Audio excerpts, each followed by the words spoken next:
Bab 651 Pertempuran Sengit di Kuil Baiyun. Cahaya berkelebat di sekitar Yan Luo, dan tepat saat dia hendak terbang, Simu tiba-tiba berseru. "Tunggu!" Yan Luo menoleh dan menatap Simu. "Pakai ini dulu," kata Simu, sambil menggerakkan pergelangan tangannya untuk mengeluarkan jubah hijau dan memberikannya kepada Yan Luo. Yan Luo ragu sejenak sebelum menerimanya. "Kau juga perlu mengganti pakaianmu," kata Simu, menatap Yan Luo dari atas ke bawah. Kemudian, dia mengeluarkan jubah abu-abu dan topi felt dari cincin penyimpanannya. "Pakai jubahnya dulu, lalu ganti dengan jubah dan topi. Dengan begitu, kau akan terlihat seperti pelayan biasa," kata Simu. "Pelayan." Yan Luo melirik Simu dari samping dan mengucapkan dua kata itu dengan lembut. "Penampilanmu terlalu mencolok, ini untuk menghindari masalah yang tidak perlu," kata Simu. Yan Luo tidak berbicara. Dia berbalik, dan awan kabut hitam besar muncul begitu saja, menyelimutinya sepenuhnya. Setelah beberapa saat, kabut hitam itu perlahan menghilang, memperlihatkan seorang pelayan muda yang mengenakan pakaian abu-abu dan topi felt. Simu terkejut. Yan Luo telah menggunakan suatu cara, kulitnya yang semula cerah telah menjadi gelap secara signifikan, dan tanda roh berbentuk teratai di dahinya telah digantikan oleh tanda lahir biru, membuatnya tidak dapat dikenali. "Ada apa? Apakah ada masalah?" tanya Yan Luo, melihat ekspresi linglung Simu. "Bahkan suaramu pun berubah." "Tidak buruk," Simu mengangguk. "Jangan berlama-lama di sini. Ayo pergi," kata Yan Luo. "Tunggu sebentar," kata Simu, dan cahaya biru bersinar dari tubuhnya. Riak samar menyebar di udara, dan kemudian, diselimuti cahaya biru, tubuhnya tampak melunak, menyusut ke bawah dan menjadi beberapa inci lebih pendek.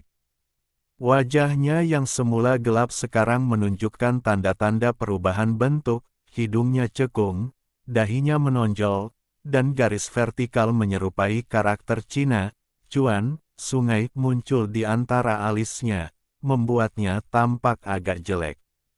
"Baiklah, ayo pergi," kata Simu, suaranya tiba-tiba serak. Yan Luo menatap Simu, seorang pria berwajah kasar, dan tak kuasa menahan senyum.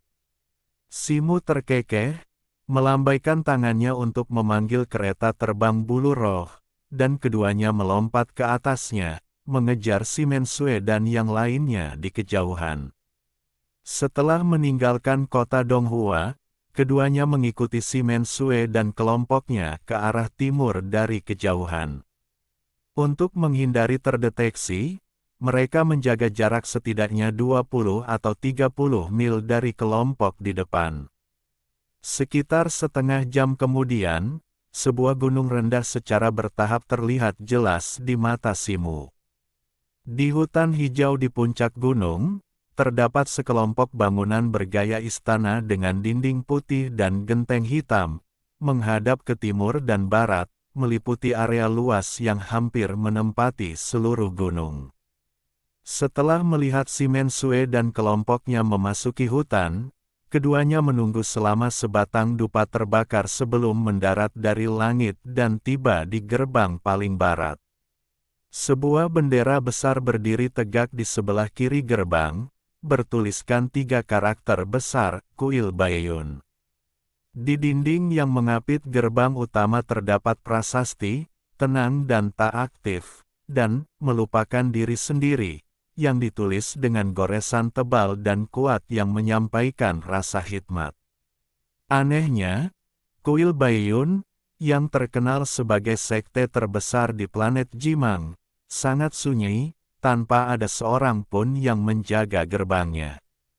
Keduanya sejenak menyelidiki area tersebut dengan indera ilahi mereka, memastikan tidak ada seorang pun di dalam, sebelum melangkah melewati gerbang kuil.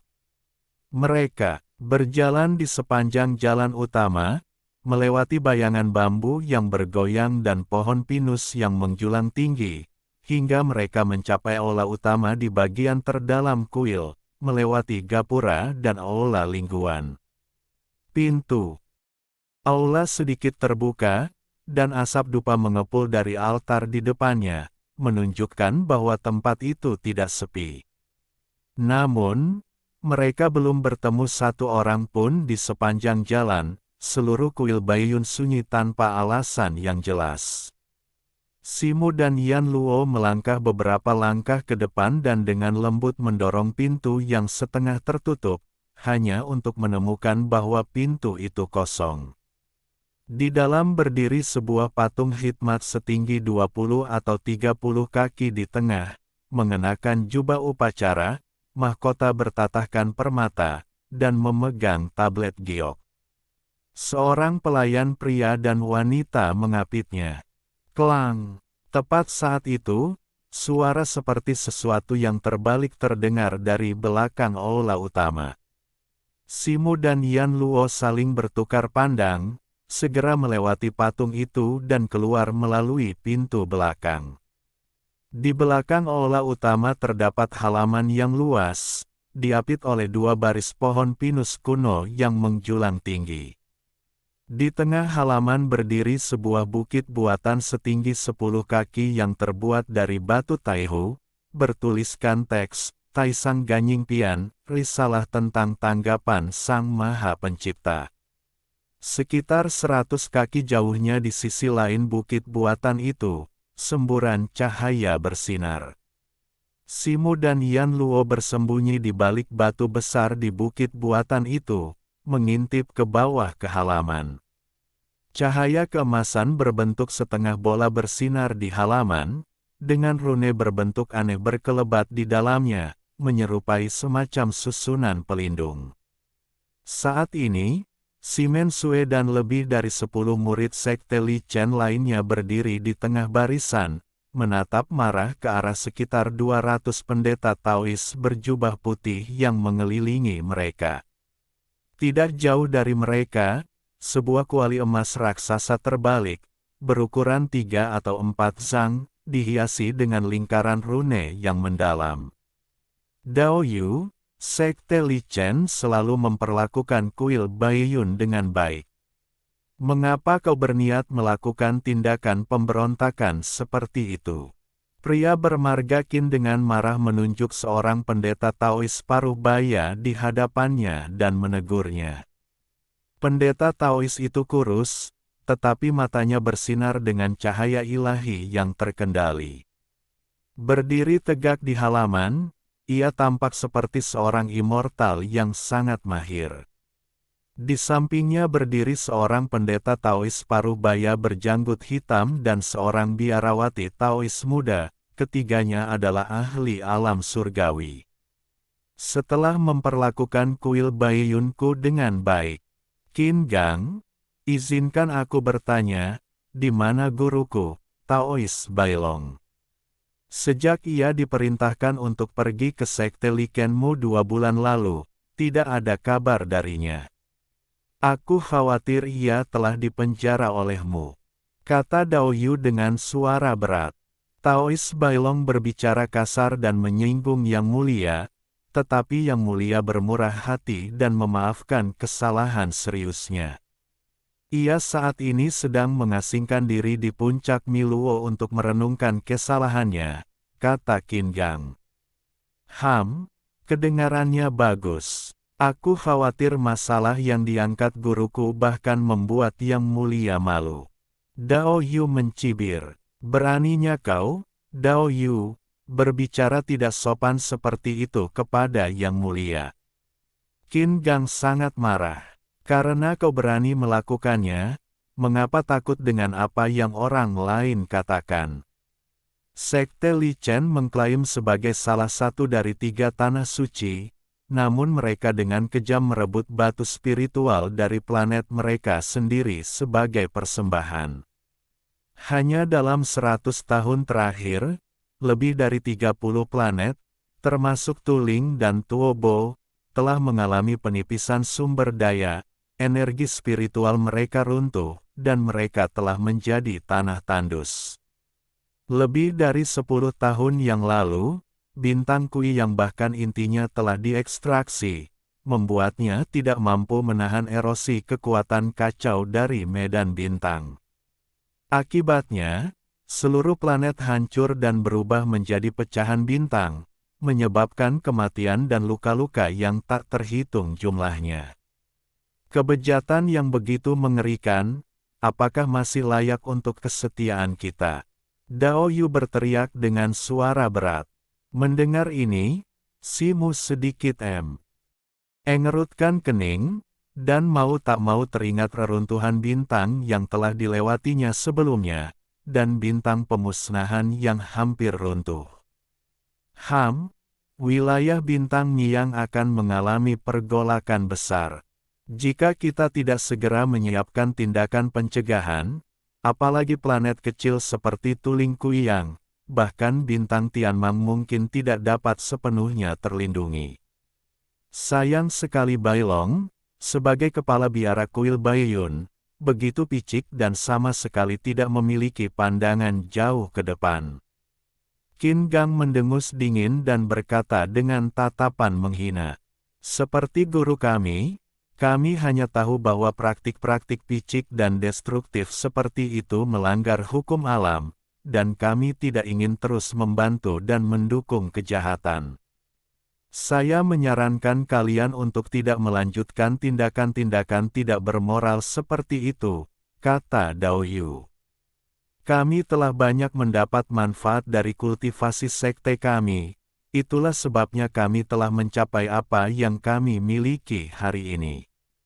Bagaimana mungkin kami tidak tahu berterima kasih seperti kalian? Jika saya ingat dengan benar, Dao Yu, sebelum bergabung dengan kuil naga putih, Anda juga berpartisipasi dalam upacara kenaikan, memasuki kuil Li Sui, dan menerima banyak anugerah dari Dewa Suci, bukan? Tanya Qin Gang. Kenaikan seperti apa? Itu hanyalah cara untuk merekrut murid dengan kedok kenaikan.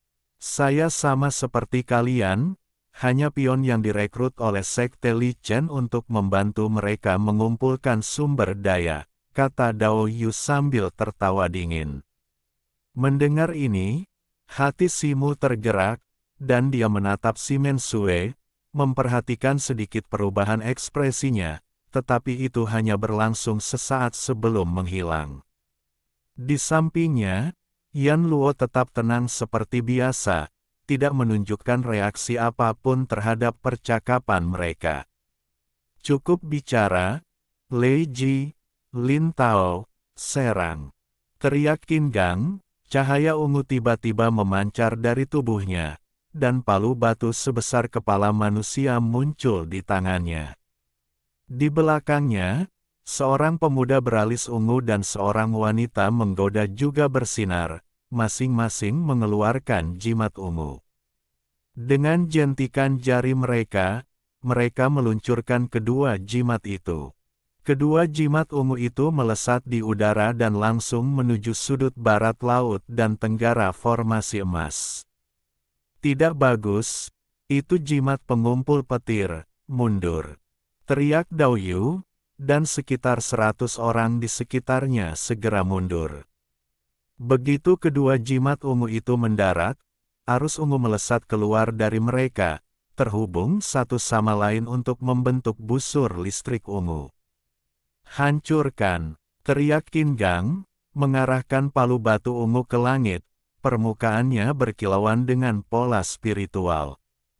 Dengan suara desis, sambaran petir ungu tebal tiba-tiba menyambar, mengenai busur listrik ungu. Dengan raungan yang memekakkan telinga, halaman bergetar hebat, sebagian besar batu bata biru hancur berkeping-keping dan berserakan ke segala arah. Seluruh halaman berguncang hebat, dan jarum pinus terlempar dari langit akibat kekuatan ledakan.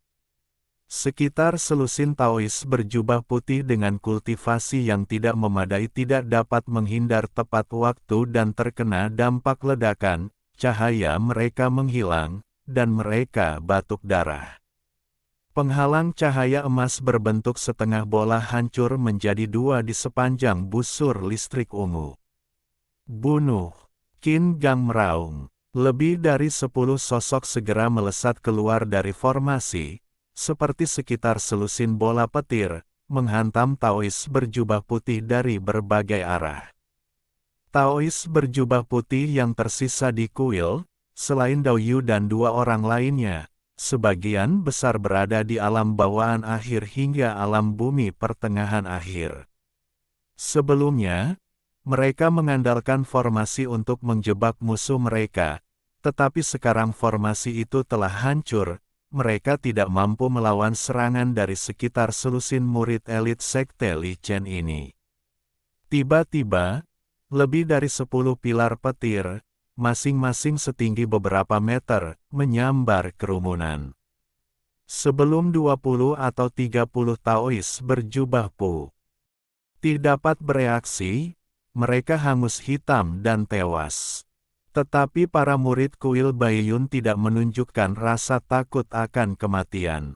Setelah kekacauan singkat itu, mereka tenang, tubuh mereka bercahaya, dan gambar-gambar dharma ilusi yang sangat besar muncul, beberapa atau bahkan selusin sekaligus, mengelilingi seorang murid Sekte Li Chen, menunjukkan penerimaan kematian tanpa rasa takut. Bab 652 memberikan bantuan. Saat kedua pihak terlibat dalam pertempuran sengit, Dao Yu bertukar pandangan dengan pria dan wanita di sampingnya. Secara bersamaan, ketiganya bersinar terang dan melayang ke udara, membubung di atas. Dao Yu menjentikkan pengocoknya, membentuk segel tangan, dan mulai melafalkan mantra. Pendeta Taois berjanggut hitam dan biarawati Taois muda mengapitnya, membentuk gerakan menjepit, tangan mereka juga membentuk segel dan mulut mereka melafalkan mantra. Cahaya cemerlang muncul dari masing-masing dari ketiganya, seberkas cahaya memancar dari mereka, terhubung dengan dua lainnya untuk membentuk lingkaran cahaya segitiga putih berkilauan di udara, di mana beberapa rune belah ketupat berkelebat. Dengan munculnya lingkaran cahaya segitiga, kuali emas raksasa yang jatuh ke tanah di bawah tiba-tiba berputar beberapa kali di udara, membubung di tengah lingkaran cahaya segitiga di antara ketiganya. Permukaan kuali raksasa itu menyala dengan cincin rune emas yang sangat dalam, sementara mantra yang tak dapat dijelaskan terpancar darinya, terdengar agak hampa, namun bergema di udara. Tidak bagus, ini formasi angin 3 talenta. Orang-orang ini benar-benar mengukir inti susunan di kuali. Semuanya hati-hati. Ekspresi Qin Gang sedikit berubah setelah melihat ini. Begitu dia selesai berbicara, angin kencang muncul di udara, dan arus udara tiba-tiba menjadi aneh. Simu menatap dengan saksama dan melihat bahwa di atas lingkaran cahaya segitiga, gumpalan awan besar bergejolak liar. Tetapi yang benar-benar menjadi gila bukanlah awan, melainkan angin.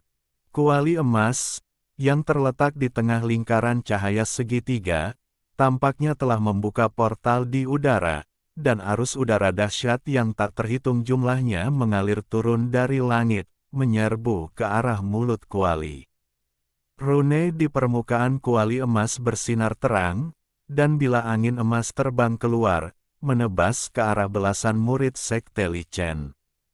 Dalam waktu singkat, ratusan bila angin emas, seperti ratusan burung layang-layang emas, muncul dari permukaan kuali raksasa, menciptakan garis-garis cahaya emas di udara, menyilaukan mata. Seorang murid Sekte Li Chen, dengan pedang panjang Dharma Image-nya yang membentang lebih dari 10 sang cahaya ungu, baru saja menembus Dharma Image prajurit lapis baja emas milik seorang murid kuil Baiyun.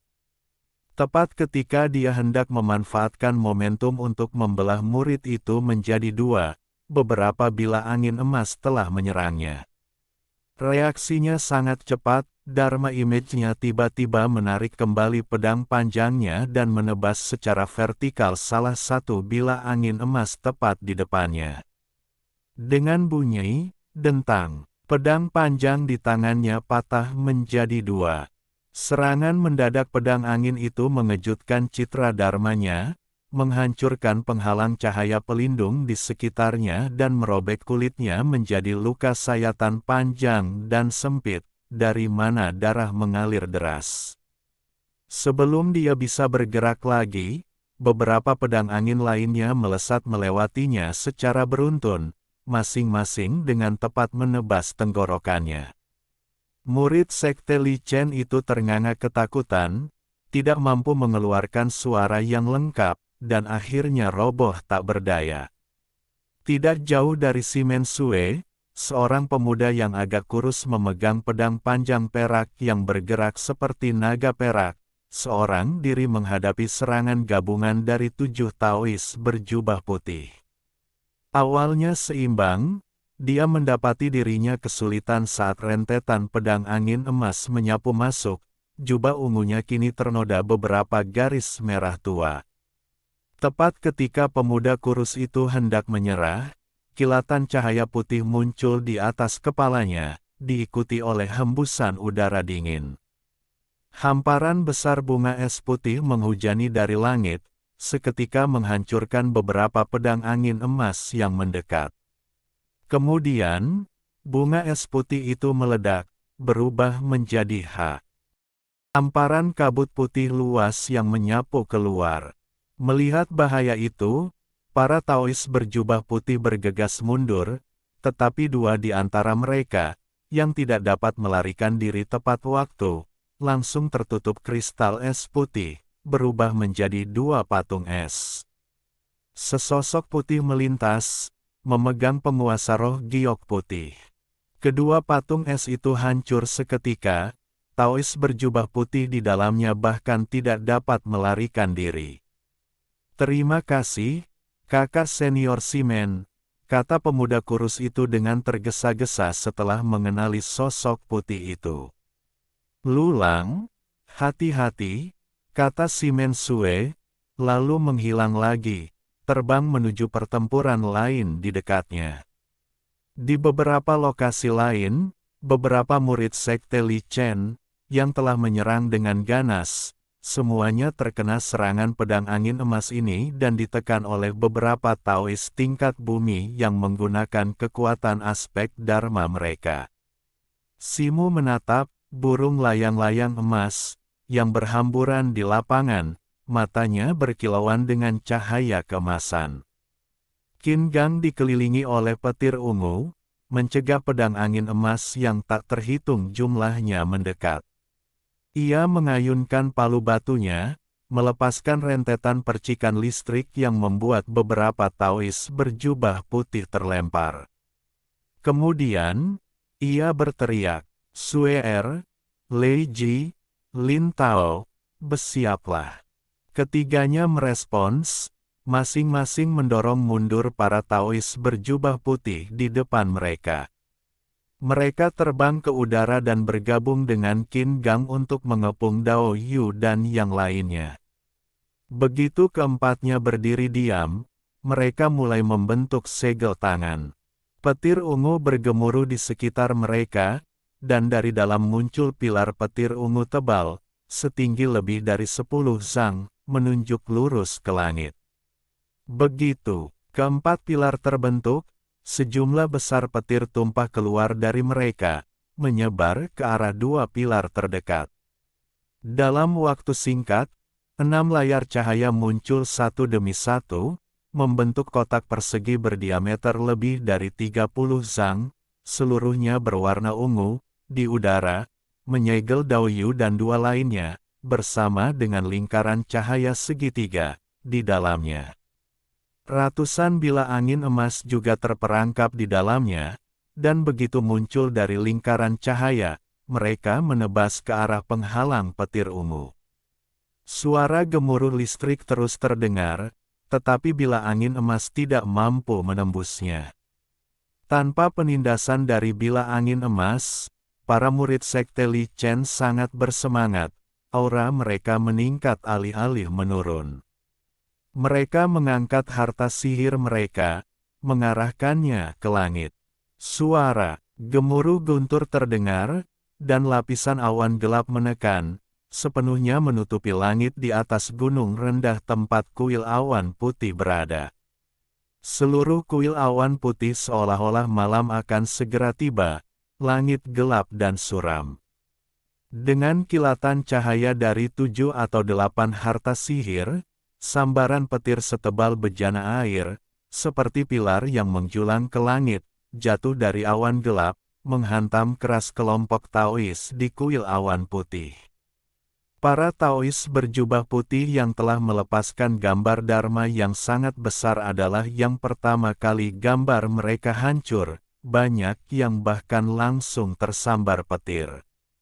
Tanah berderak karena listrik, bongkahan besar batu bata dan batu, bersama dengan sisa-sisa para Taois, berserakan akibat petir. Bahkan bukit buatan tempat Simu dan Yan Luo bersembunyi pun tak luput, potongan-potongan besar batu Taihu hancur berkeping-keping oleh petir dan berguling menuruni lereng bukit. Semuanya, fokuskan seluruh energi kalian untuk mempertahankan formasi. Aku akan memanggil binatang petir, teriak Qin Gang. Baik, jawab si Mensue dan yang lainnya. Energi spiritual mereka melonjak dan terus mengalir ke dalam formasi ungu. Qin Gang mengangkat palu batu ungu dengan satu tangan, meraung ke langit, dan sebuah lubang menganga muncul di awan gelap di atas. Aliran petir, seperti arus deras yang mengamuk, mengalir turun dari lubang ini, menyerang Qin Gang. Pada saat yang sama, Dao Yu, di dalam formasi, meraung berulang kali, dan atusan bilah angin emas mulai berkumpul menuju pusat, secara bertahap bergabung membentuk tornado emas setinggi lebih dari 10 zang. Boom! Setelah raungan yang memekakkan telinga, gelombang petir mengalir ke palu batu ungu di tangan Qin Gang. Kilat pada layar kilat ungu berbentuk kotak itu langsung meningkat beberapa kali lipat, dan banyak sambaran petir melesat tak beraturan ke arah 3 orang dalam formasi tersebut. Kalau bukan sekarang, kapan lagi? Dao Yu mencambuk, melepaskan tornado emas dengan sekuat tenaga, berteriak keras. Tepat saat itu, tidak jauh dari si Mensue, bocah kurus bernama Lulang sedikit gemetar, secercah perlawanan terlihat di matanya. Maafkan aku, kakak Simen, gumam bocah itu, sosoknya tiba-tiba bergeser, pedang panjangnya berkilat saat ia mengarahkannya langsung ke punggung si Mensue. Para Taois berjubah putih yang telah menyerangnya serentak menarik tangan mereka, tidak lagi melawannya. Adik Sue, hati-hati, Qin Gang berteriak panik melihat ini. Si Mensue tampak terkejut, jelas-jelas lengah. Dia saat ini sedang menopang susunan sihir dan tidak punya waktu untuk bereaksi, bahkan untuk menghindar. Dalam kepanikannya, tanpa waktu untuk berpikir, si Mensue hanya berhasil menarik telapak tangannya ke belakang. Namun, sebelum dia bisa berbalik, pedang panjang di tangan bocah itu, berderak dengan listrik ungu, sudah berada di punggungnya, hanya sehelai rambut dari menusuk jantungnya. Tepat saat itu, bayangan gelap tiba-tiba melintas, dan kepalan tangan berapi-api berwarna merah tua melesat keluar, langsung mengenai pedang panjang itu. Dengan dentang, kilat dan api berhamburan di udara, membuat bocah kurus itu terlempar ke belakang. Si Mensue berbalik dan melihat seorang pria berwajah kasar berdiri di belakangnya. Saat dia lengah dan menarik telapak tangannya, sebuah celah muncul di formasi petir sejati 4 arah, dan bahkan pilar petir di tubuh Qin Gang lenyap dengan raungan. Tornado emas setinggi lebih dari 10 kaki segera meraung keluar dari celah ini, merobek formasi petir dan menyerang sisi Simensue. Pria berwajah kasar itu tak lain adalah Simu. Melihat tornado emas mendekat, dia tidak berani menghadapinya secara langsung. Sebaliknya, dia melepaskan serangan kepalan tangan berapi-api, lalu menarik Simensue ke samping, menggesernya beberapa inci. Tornado emas, yang dipandu oleh kepalan tangan berapi-apinya, sedikit berbelok ke satu sisi, dan sebagian besar murid, yang dipimpin oleh Dao Yu, segera mengikutinya, bergegas mengejarnya. Cepat, hentikan mereka, Qin Gang berteriak dari udara. Simensue, yang paling dekat dengan mereka, memancarkan cahaya dan bersiap untuk mengejar, tetapi Simu, yang menyamar sebagai pria berwajah kasar, berdiri di depannya, menghalangi jalannya, entah disengaja maupun tidak. Yan Luo, yang berpakaian sebagai pelayan, juga bergoyang dan melayang turun, berdiri dengan hormat di belakang Simu. Lin Tao yang memikat mencoba mengejar, tetapi lengannya terkena tebasan pedang dari biarawati Tao muda dan terpaksa mundur. Di udara, Qin Gang memancarkan cahaya beberapa kali, berniat untuk mengejar, tetapi dari sudut matanya, dia melihat Simensue dan Simu berdiri di sana, jadi dia berbalik dan kembali. Tidak jauh dari Simensue, pemuda kurus lulang terbaring setengah berbaring di tanah. Wajahnya pucat, ada sedikit darah di sudut mulutnya, menatap Simensue dengan sedikit rasa bersalah. Lulang, kita disergap karena kau memberitahu kami sebelumnya, kan? Mengapa begitu? Simensue mengalihkan pandangannya dan bertanya dengan dingin. Maaf, Kakak Simen, kampung halaman saya ada di Bintang Kuyang, kata Lulang. Suaranya agak tidak jelas. Simensue terkejut. Bab 653 Reruntuhan Suci Kunlun. Tepat saat itu, raungan yang memekakkan telinga meletus, diikuti oleh kemunculan tiba-tiba bayangan palu besar yang diselimuti petir ungu di atas Lulang, yang menghantam dengan keras. Suara angin dan guntur meledak dari bayangan palu, sangat memekakkan telinga. Hentikan, teriak Simensue, penguasa roh putihnya bersinar terang. Namun, karena kejadian yang tiba-tiba itu, upaya Simensue untuk menyelamatkannya sudah terlambat. Saat bayangan palu jatuh, semburan petir ungu menyapu ke bawah, langsung menelan Lulang, melenyapkan tubuh dan jiwanya dalam sekejap. Segera setelah itu, 3 sosok turun dari langit, mendarat di sekitar Simensue dan yang lainnya, Qin Gang, pemuda beralis ungu Lei Ji, dan wanita yang memikat Lin Tao. Palu batu ungu Qin Gang berderak dengan listrik. Pada saat ini, murid-murid sekte Li Chen yang tersisa, melihat bahwa Qin Gang dan yang lainnya tidak mengejar, juga berkumpul di sekitar. Simu melirik sekeliling dan menyadari bahwa selain Qin Gang dan Simensue, ada 5 murid sekte Li Chen lainnya yang tersisa. Adik Suer, apakah kau baik-baik saja? Begitu Qin Gang mendarat, dia tidak melihat Simu dan Yan Luo. Tetapi langsung bertanya pada Simensue dengan cemas. Lin Tao sedikit mengerutkan kening melihat ini. Qin Gang, mengapa kau membunuh Lulang? Bahkan jika dia mengkhianati sekte, dia seharusnya ditangkap dan dilaporkan kepada guru kita untuk ditangani. Kata Simensue dengan sedikit kerutan dan sedikit rasa jijik. Adik Simen benar-benar tidak tahu berterima kasih. Kakak Qin jelas khawatir pengkhianat Lulang ini akan memberontak lagi, dan bagaimana jika dia melukaimu lagi? Kata Lin Tao dingin. Kultur Lulang lebih rendah dariku, dan dia sudah kehilangan senjata spiritualnya. Apakah kakak Lin berpikir bahwa dia masih bisa menjadi lawanku dengan tangan kosong? Balas si Men Sue dingin. Lin Tao hendak membalas, tetapi Qin Gang menghentikannya dengan sebuah isyarat, berkata, "Cukup, Lulang mengkhianati musuh dalam pertempuran dan menyerang sesama muridnya, kejahatannya tidak dapat dimaafkan. Aku akan melapor kepada guru." Mendengar itu, Lin Tao dan si Men Sue terdiam.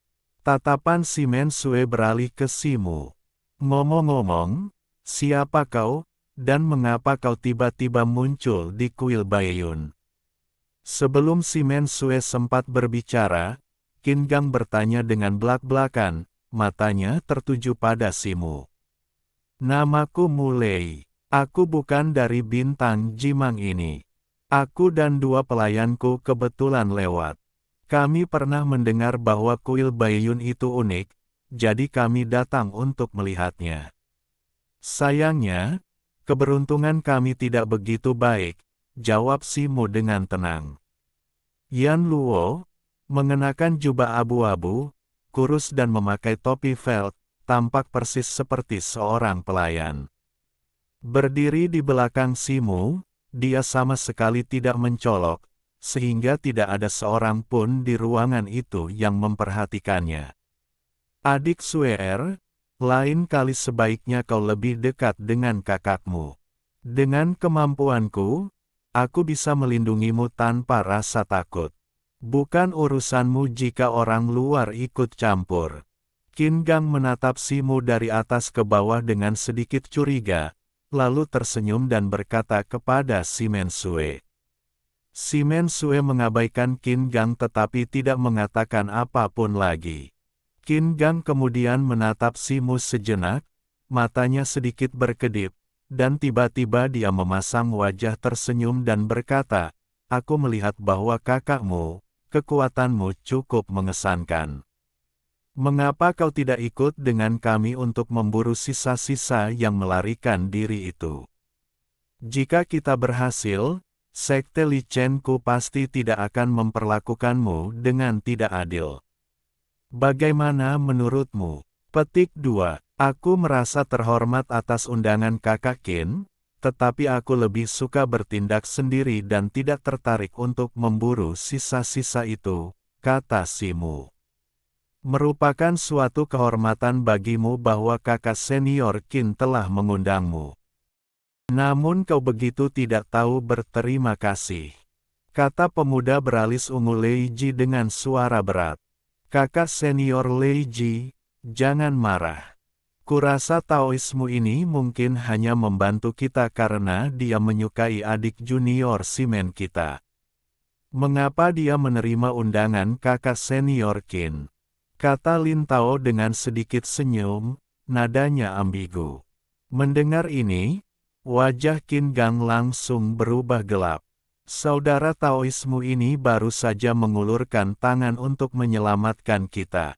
Mohon, saudara-saudari senior, jaga ucapan kalian, kata Simen. Oh, adik Simen, kau salah. Kupikir dia hanya membantumu. Aku sama sekali tidak melihatnya membantu kami. Lagi pula, jika orang ini tidak menerobos masuk dan mulai memukuli kami tanpa pandang bulu, kedua orang itu mungkin tidak akan bisa melarikan diri. Wanita yang memikat itu melirik luka di lengannya dan berkata dengan sangat tidak puas.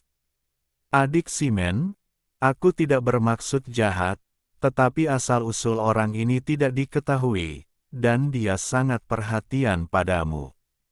Dia mungkin berniat jahat. Jangan ceroboh dan tertipu oleh penjahat, kata Lei Ji. Adik, aku memiliki firasat itu, kakak Lei. Kau tidak perlu khawatir, kata Simen Sue dengan tenang. Ekspresi Lei Ji berubah agak tidak menyenangkan setelah balasannya, tetapi karena menghormati Qin Gang, dia tidak membalas. Baiklah, karena kakakmu tidak mau ikut, kita tidak akan memaksanya. Adik Sue, ayo kita buru para pemberontak yang tersisa. Jika kita menunda lebih lama lagi, mereka mungkin akan melarikan diri jauh, kata Qin Gang kepada si Mensue. Maaf, kakak Qin. Ketika saya datang untuk berpartisipasi dalam misi ini, saya menyatakan bahwa saya akan kembali ke sekte setelah misi selesai. Sekarang kuil Baiyun telah dibersihkan, kita hanya perlu menunggu sekte mengirim seseorang untuk mengambil alih dan menyelesaikan misi. Masih banyak hal yang harus dipersiapkan untuk seleksi, reruntuhan suci Kunlun, jadi saya tidak boleh menunda lebih lama lagi, kata si Mensue sambil sedikit membungkuk. Reruntuhan suci Kunlun. Simu tanpa sengaja memperhatikan bahwa tubuh Yan Luo sedikit gemetar mendengar kata-kata itu, jelas tergerak oleh sesuatu, tetapi dia tidak berani bertanya di depan semua orang.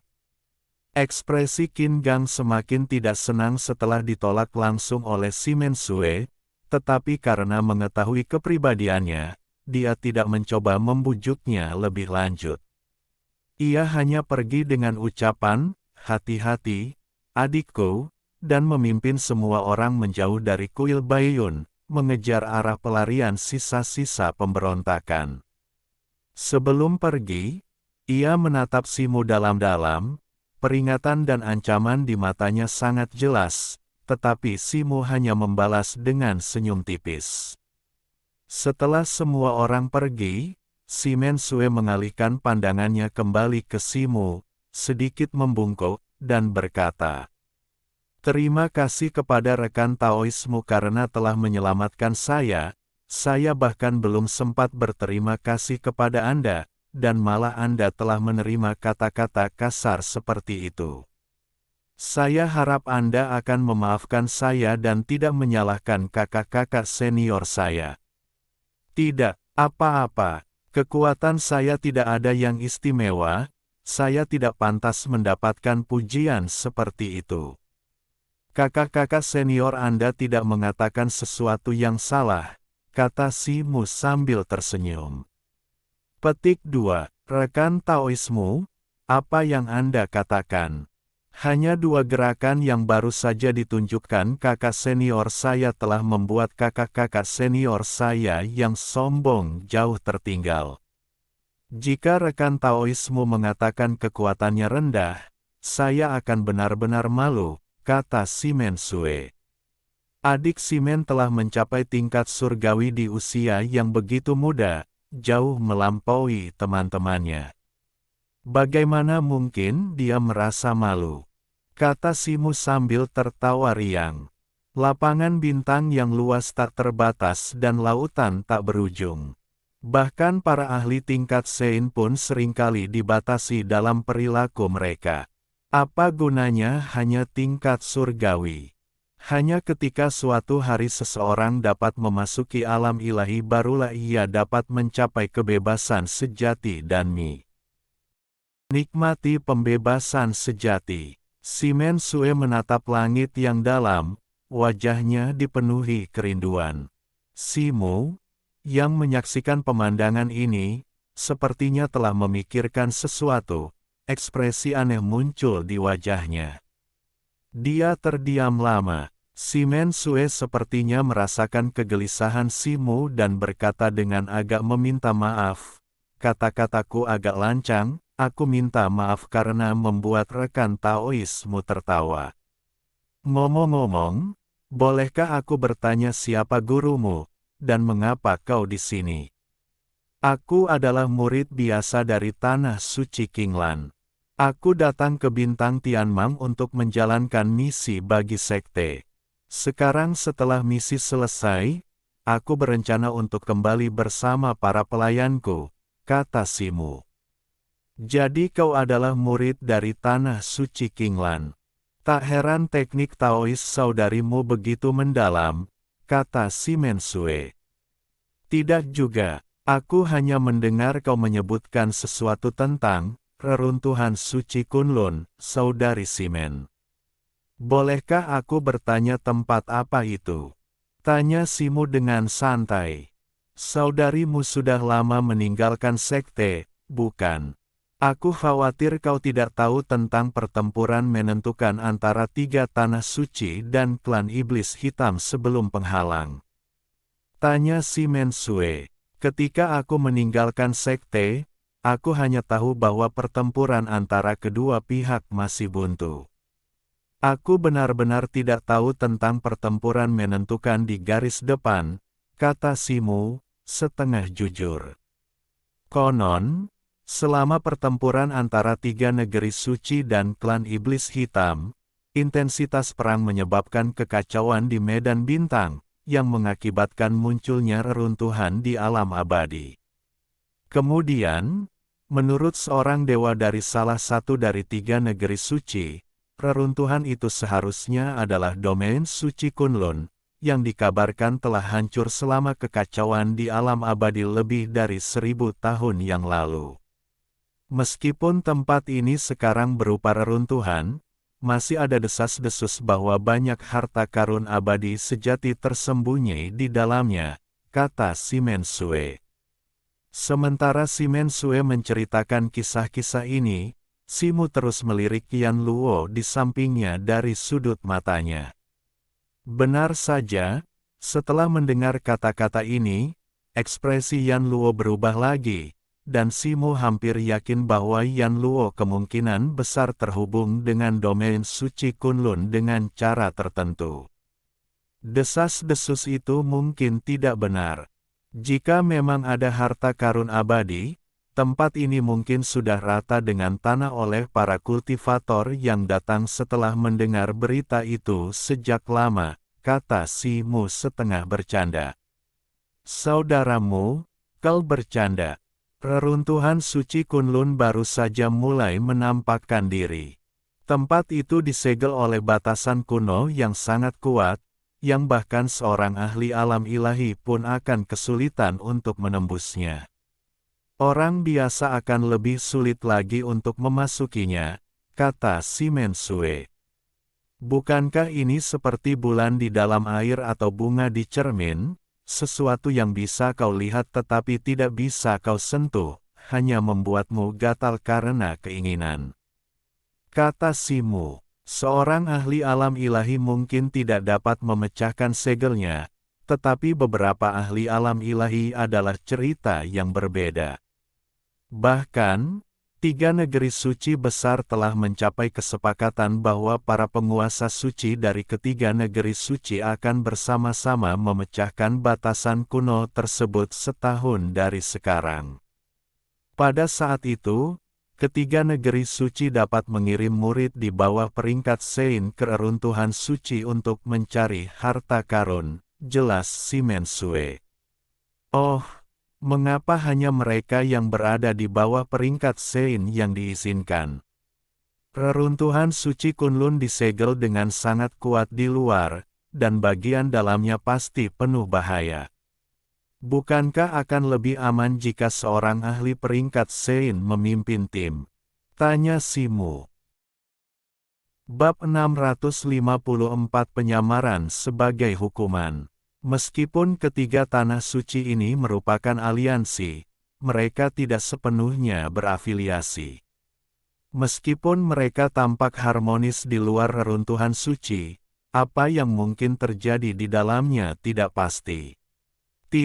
Jika makhluk tingkat Sein ikut serta, itu bisa menimbulkan masalah yang tidak perlu. Oleh karena itu, para petinggi dari ketiga tanah suci tersebut mengambil keputusan ini, kata si Mensue sambil tersenyum. Kalau begitu, memang ini pendekatan terbaik, Simu mengangguk. Baiklah, aku sudah memberitahumu semua yang ingin kau ketahui, ini caraku membalas kebaikanmu. Aku ada urusan yang harus kuselesaikan di sini dan harus kembali ke sekteku secepat mungkin. Selamat tinggal, kata si Mensue sambil membungkuk kepada Simu. Melihat bahwa si Mensue menyadari kata-katanya sebelumnya adalah upaya halus untuk mendapatkan informasi tentang reruntuhan suci Kunlun, Simu terkekeh malu-malu. Setelah jeda, dia berkata, "Maaf atas kesalahpahaman ini, adik junior. Karena kau ada urusan lain yang harus diurus, silakan pergi. Mungkin kita akan bertemu lagi suatu hari nanti." Si Mensue tidak memahami makna tersembunyi dalam kata-kata Simu. Ia membungkuk lagi padanya, lalu menaiki artefak terbangnya dan menghilang di kejauhan. Ia tidak melirik Yan Luo sekalipun sepanjang waktu. Simu memperhatikan sosok si Mensue yang menjauh sejenak sebelum berbalik. Ia melihat Yan Luo dengan alis sedikit berkerut, masih termenung. "Yan Luo, ada apa?" tanya Simu. "Aku akan pergi ke reruntuhan suci Kunlun," kata Yan Luo tiba-tiba, mendongak. "Mengapa? Apakah tempat ini mengingatkanmu pada beberapa peristiwa masa lalu?" tanya Simu, tanpa menunjukkan keterkejutan. Mendengar nama Kunlun menimbulkan rasa sakit yang aneh di hatiku, seolah-olah beberapa kenangan buruk muncul, namun aku tidak dapat mengingat apapun. "Mungkin aku dapat menemukan jawabannya di sana," kata Yan Luo pelan. "Kita tentu ingin pergi ke reruntuhan suci Kunlun, tetapi waktu mungkin menjadi masalah. Kurasa akan membutuhkan setidaknya setengah tahun untuk kembali ke tanah suci Qinglan. Bahkan jika kita berhasil kembali dengan selamat, tanah suci Qinglan mungkin telah menyelesaikan proses seleksi murid," kata Simu setelah beberapa saat terdiam. Yan Luo tidak berbicara, tetapi hanya menatap Simu dengan tenang. "Bagaimanapun, mari kita pergi ke Bintang Tianyin dulu. Begitu sampai di sana, kita akan lihat apakah ada cara yang lebih mudah untuk kembali ke Bintang Dongsheng secepat mungkin," kata Simu. "Kalau begitu, ayo pergi," kata Yan Luo. Simu mengangguk, menggerakkan tangannya, dan mengeluarkan gulungan giok berisi peta bintang Tianmang. Setelah memeriksanya dengan saksama sejenak, dia melambaikan tangannya, memanggil kereta terbang bulu roh, dan terbang ke arah barat laut bersama Yan Luo. Selain susunan teleportasi di kota Donghua, ada susunan teleportasi lain di Bintang Tianmang yang menuju ke Bintang Tianyin, terletak di Gunung Cuyun, lebih dari 3.000 mil ke arah barat laut. Gunung Cuyun adalah lokasi gerbang gunung dari sekte lain di Bintang Tianmang, Sekte Lanjing. Konon sekte ini memiliki hubungan khusus dengan Sekte Lumut. Terdapat susunan teleportasi kecil di gerbang gunung yang dapat menuju Bintang Tianyin, tetapi biaya teleportasinya beberapa kali lipat dari kota Donghua. Simu memilih rute yang panjang dan jauh ini karena kekacauan yang terjadi di kuil Baiyun dan situasi keluarga Peng saat ini. Lebih dari 1 jam kemudian, seberkas cahaya tiba-tiba melintas di langit di atas pegunungan yang bergelombang, secara bertahap melambat sebelum akhirnya berhenti di atas hutan pinus yang hijau. Sebuah kendaraan terbang berbentuk pesawat ulang-alik dengan retakan di seluruh badannya melayang di atas hutan pinus. Di atasnya berdiri seorang pria dan seorang wanita, tak lain adalah Simu dan Yan Luo. "Sekte Lanjing ada di depan, kita akan sampai di sana dalam 1/4 jam," kata Simu, sambil menunjuk ke puncak terpencil sekitar 100 mil jauhnya. "Masalah sedang muncul," kata Yan Luo. Simu terkejut, dan kemudian dia melihat lebih dari selusin berkas cahaya tiba-tiba muncul tidak jauh di sisinya, melesat ke arah mereka. Melihat ini, Simu sedikit menyipitkan matanya, cahaya keemasan berkilat di dalamnya, dan dengan jentikan tangannya, ia menghentikan kereta terbangnya di kejauhan. Dalam waktu singkat, belasan garis cahaya terbang mendekat dan mengelilingi Simu dan Yan Luo. Tanpa terkecuali, semua orang ini mengenakan jubah ungu Sekte Li Chen. Pemimpinnya tinggi dan gagah, menatap Simu dengan permusuhan. Simu mengenali orang ini, itu adalah Qin Gang, kakak senior Si Mensue. Di belakangnya berdiri pemuda beralis ungu Lei Ji dan wanita menawan Lin Tao. Di antara belasan orang lainnya, selain kelompok sebelumnya, tampaknya mereka telah bergabung dengan orang lain. Hehe, kakakmu, kebetulan sekali, kita bertemu lagi secepat ini. Qin Gang memandang Simu dari atas ke bawah dan terkekeh. Bukankah kalian semua pergi memburu sisa-sisa pemberontakan? Apa, kalian kembali dengan kemenangan secepat ini? Kata Simu dengan tenang, ekspresinya tidak berubah. Mendengar ini, wajah Lei Ji, Lin Tao, dan yang lainnya langsung berubah masam. Hehe, kau akan mati, dan kau masih berani menertawakan kami. Qin Gang mencibir. Apa maksudmu, kakak Qin? Tanya Simu, berpura-pura tidak tahu. Saudara-saudara murid, dengarkan perintahku. Orang di hadapan kalian bernama Mulei, kaki tangan dari sisa pemberontak Dao Yu. Dialah yang ikut campur, membiarkan Dao Yu melarikan diri. Sekarang setelah kita menangkapnya, kita dapat memberikan penjelasan kepada sekte. Qin Gang tidak menjawab Simu tetapi berbicara dengan lantang kepada sesama muridnya. Ya, para anggota sekte Li Chen menjawab serempak, ekspresi mereka menunjukkan sedikit kegembiraan. Aku tidak pernah menyangka bahwa seorang murid Tanah Suci akan menemukan metode penyamaran seperti itu untuk menebus kejahatan. Ini benar-benar memperluas wawasanku. Idenya bagus, tetapi kita harus melihat apakah kau memiliki kemampuan untuk melakukannya, kata Simu sambil tertawa dingin. Cahaya biru tiba-tiba menyinari tubuhnya, dan kekuatan dahsyat, seluas gelombang laut, melonjak keluar darinya. Qin Gang dan yang lainnya tidak terlalu jauh dari Simu, dan di bawah pengaruh gelombang cahaya biru pucat itu, mereka merasa seolah-olah telah jatuh ke laut, sosok mereka bergoyang mengikuti gelombang cahaya biru.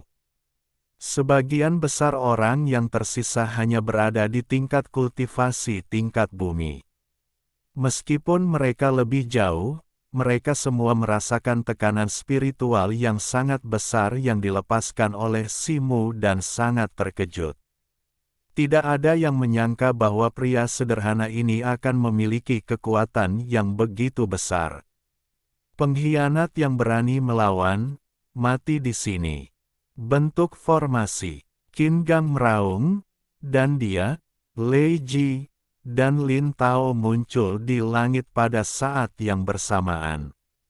Di sekitar Simu dan Yan Luo, murid-murid sekte Li Chen lainnya mengangkat senjata spiritual mereka, dan tubuh mereka bersinar dengan berbagai warna.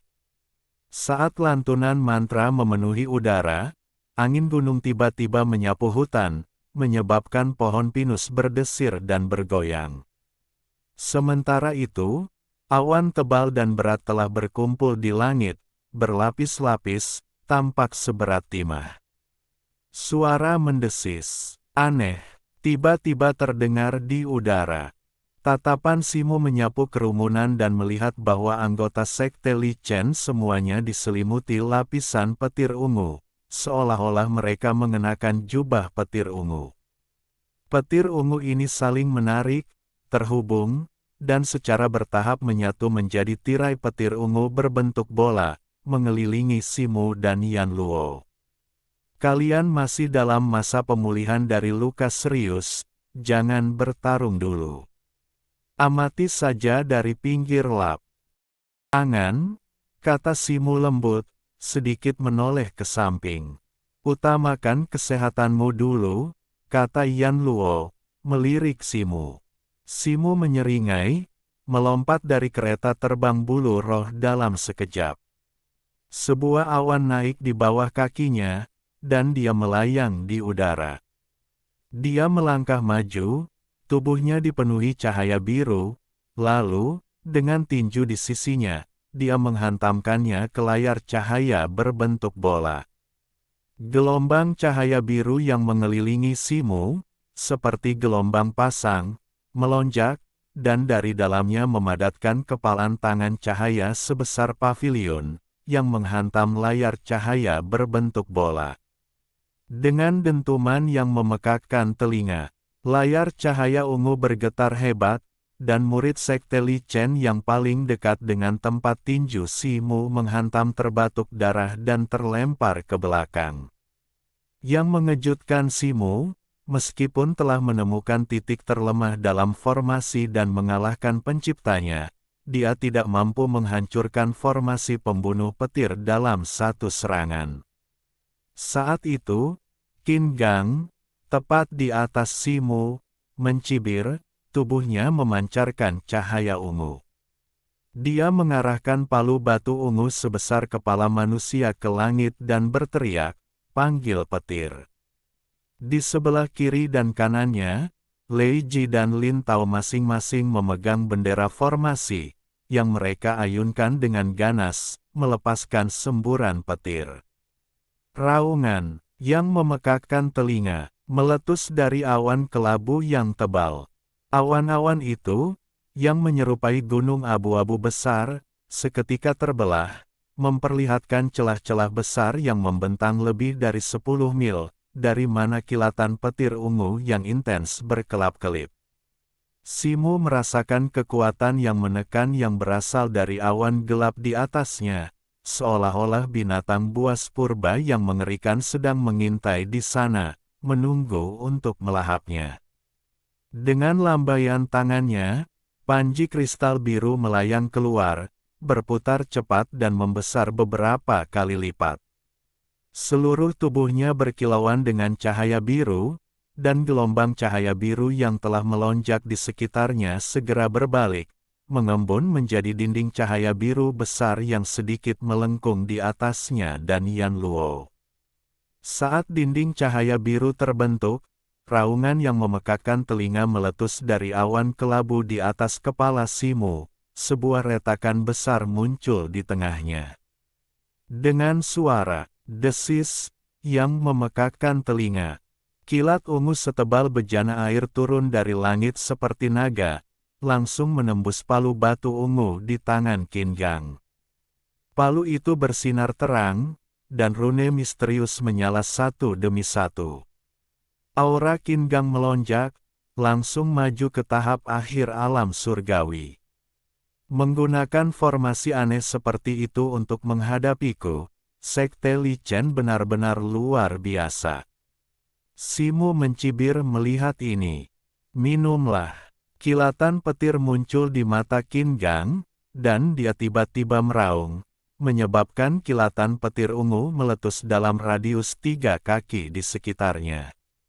Pola ungu gelap muncul di wajahnya yang dulunya tampan, dan rambut panjangnya yang terikat erat kini acak-acakan, terbang liar dalam gelombang energi yang melonjak, membuatnya tampak seperti iblis ganas.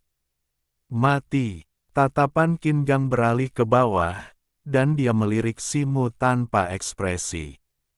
Dia tiba-tiba mengayunkan palu batu ungunya ke bawah, dan bola petir ungu besar segera keluar darinya.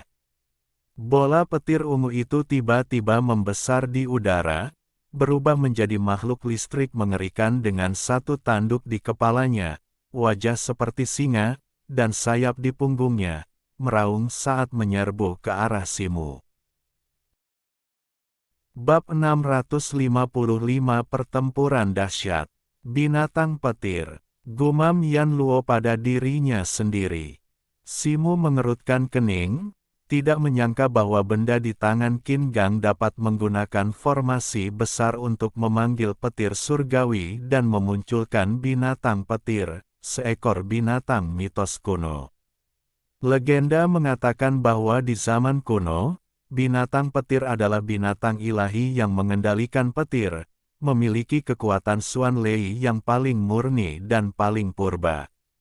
Namun, binatang petir di hadapannya itu, bagaimanapun juga, adalah hasil pemanggilan, bukan entitas fisik. Seluruh tubuhnya berwarna ungu, yang tidak sepenuhnya sesuai dengan penampilan hitam pekat binatang petir yang legendaris. Pikiran Simu berpacu, dan cahaya merah tua dan biru pucat menyembur dari tubuhnya secara bersamaan. Sayap air dan api segera muncul, dan lapisan sisik emas di kulitnya naik, menyelimuti seluruh tubuhnya. Raungan yang memekakkan telinga bergema, dan binatang petir tiba-tiba menerkam, dua cakar tajamnya menghantam dinding cahaya biru yang melindungi Simu. Retak, beberapa kilatan petir ungu melesat keluar dari cakar tajamnya, seketika mengukir alur dalam di dinding cahaya biru, menyebabkan dinding itu bergetar hebat. Hancurkan, di udara, mata Qin Gang berkilat ganas, dan dia meraung, lengannya menegang dengan urat-urat yang menonjol, menekan palu batu ungu ke bawah lagi. Tubuh binatang petir itu berderak dengan listrik, salah satu cakarnya terangkat tinggi, awan petir ungu muncul di atasnya, sebelum menghantam alur di dinding cahaya biru. Boom! Raungan yang memekakkan telinga. Petir ungu meledak seketika, bersamaan dengan dinding cahaya biru yang hancur, menghancurkannya secara bersamaan, hamparan besar cahaya biru bercampur dengan petir ungu tersebar ke segala arah. Desis. Sebuah kilatan petir ungu, setebal lengan anak kecil, melesat seperti tombak ungu dari satu tanduk binatang petir, melesat ke arah dada Simu. Dalam keputusasaan, Simu menarik sayapnya ke depan, menyerang tombak ungu yang berderak dengan listrik. Tombak ungu itu berbenturan keras dengan sayap air dan api, memancarkan cahaya ungu, biru, dan merah, dan serangkaian suara geram segera memenuhi udara. Dengan dua suara, puff, sayap air dan api yang melindungi Simu tertembus. Tombak ungu itu mengenai lapisan baju besi air biru pucat tepat saat menembus sayap. Riak mengalir di atas baju besi air, dan dampak dahsyat tombak ungu sebagian diredam oleh riak tersebut. Pada saat yang sama, garis-garis listrik ungu juga tersebar dan meluap bersama riak di baju besi air. Baju besi air yang diciptakan oleh teknik Ming Sui memiliki kekuatan pertahanan yang luar biasa, tetapi memiliki batasnya. Setelah menyerap sebagian besar kekuatan tombak ungu, akhirnya menghilang menjadi awan uap air. Suara, puff, yang lembut terdengar. Sisik emas di sisi kanan bawah tulang selangka Simu hancur, dan semburan darah melesat keluar seperti anak panah. Tombak petir ungu, yang dibelokkan oleh kekuatan baju besi air, mengenai dada Simu, melewati bawah ketiaknya. Arus listrik menyapu luka di dada kanannya. Simu merasakan mati rasa di seluruh tubuhnya, dan aliran energi spiritualnya menjadi lambat, sayap air dan apinya menyusut hampir setengahnya. Semua ini, yang tampaknya lama, sebenarnya terjadi dalam sekejap mata. Sebelum Simu dapat berdiri tegak, binatang petir di udara sekali lagi menerkamnya, kedua cakarnya yang besar bergemuruh dengan kilat ungu. Simu mendengar serangkaian ledakan, tetapi dia tidak dapat mengerahkan energi spiritualnya tepat waktu, dan tampaknya dia akan diterkam oleh binatang petir. Tepat saat itu, suara siulan tajam terdengar di telinga Simu. Sebuah bayangan tombak perak melesat keluar, melewati pelipisnya, membawa energi hitam yang bergelombang, dan melesat menuju binatang petir.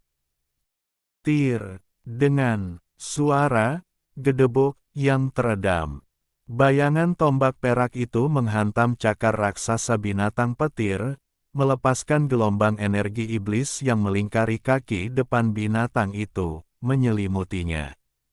Binatang petir itu bergemuruh dengan kilat, tetapi terhalang oleh energi iblis, dorongan ke bawahnya terhenti. Tidak jauh di belakang Simu, Yan Luo memegang tombak perak, tubuhnya diselimuti energi hitam, tetapi wajahnya pucat.